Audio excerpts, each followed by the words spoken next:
Are you looking for the best way to tow your trailers? And you want to move away from the old chain style hitches that are out there? And you also want sway control and weight distribution built in? Well, look no further than the Fastway's E2 hitch. Stay tuned to learn more.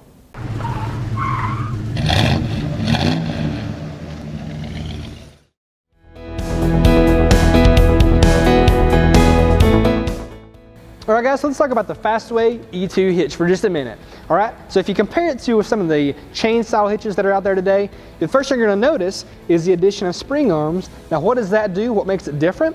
So these spring arms are a lot more easy to manage than chains are, and they're more out of the way and just convenient to use when you're towing a lot or moving your trailer, putting the trailer back on. In many cases, the spring arms are just easier to manage, and they serve multiple roles, which we'll get into in just a minute.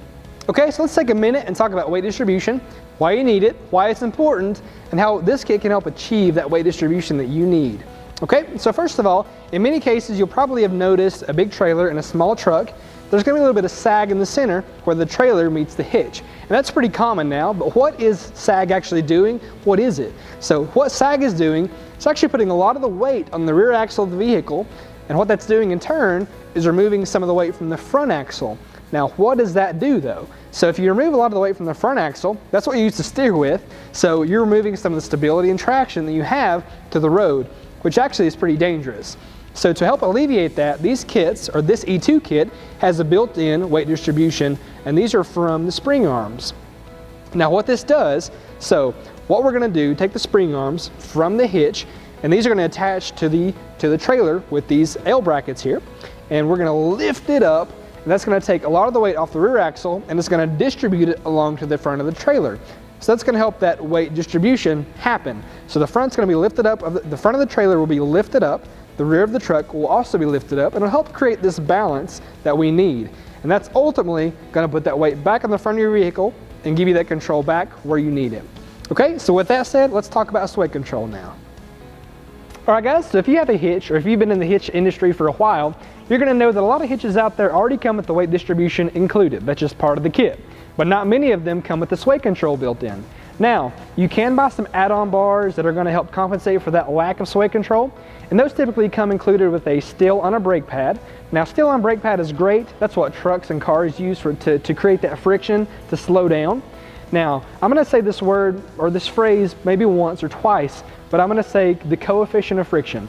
Now, that is a scale from 0 to 1. If you're at a 0, that's pretty much like your vehicle is sliding on ice. So there's almost no friction at all. If you're at the 1, that's the highest amount of friction that you can have between two surfaces. That's almost like you've been glued to the ground and you cannot move. So if you're using steel on a brake pad, that is about a 0.4 on that scale. So it's pretty good. It's about halfway up the scale. It's doing its job pretty well. I mean, it works for us every day in our vehicles.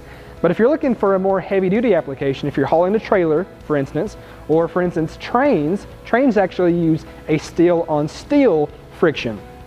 And what I mean by that is they have the steel wheels and the steel rails. Now, steel-on-steel is about a 0.78 on that scale, so pretty much double that of a brake pad on steel. Now, I'm saying this all to say that the E2 is actually on a steel-on-steel application. So there's the steel spring bars, and there's the steel L bracket, the rigid L bracket. Now what that's going to do, so steel on steel, it's going to create a lot of friction when your trailer tries to sway. That friction really is going to slow that sway down and prevent it from giving you any white knuckles like that's happened in the past, I'm sure. So it's going to prevent any of that, and that's going to give you more peace of mind, and that's going to keep your trailer nice and sturdy when you're going down the road, especially in windy conditions, or if you're on the road with a lot of trucks that day. It's just good to have, the more friction the better. Okay, so we've talked about the E2 hitch, what makes it stand out against some of the traditional chain style hitches out there. We talked about weight distribution and sway control. We hope we presented this content well and that you've learned a lot from the video. And if you did, please give us a like and subscribe, and so you can find more content like this in the future. Leave us some feedback as well. We'd love to hear back from you and see what you thought about the video. And if you want more details on this product or part number, please check the description below. I have all the part numbers listed there below for your application, as well as a dealer locator, so you can find this at a dealer near you. Thanks again for tuning in. This has been Total Truck Centers in the Garage.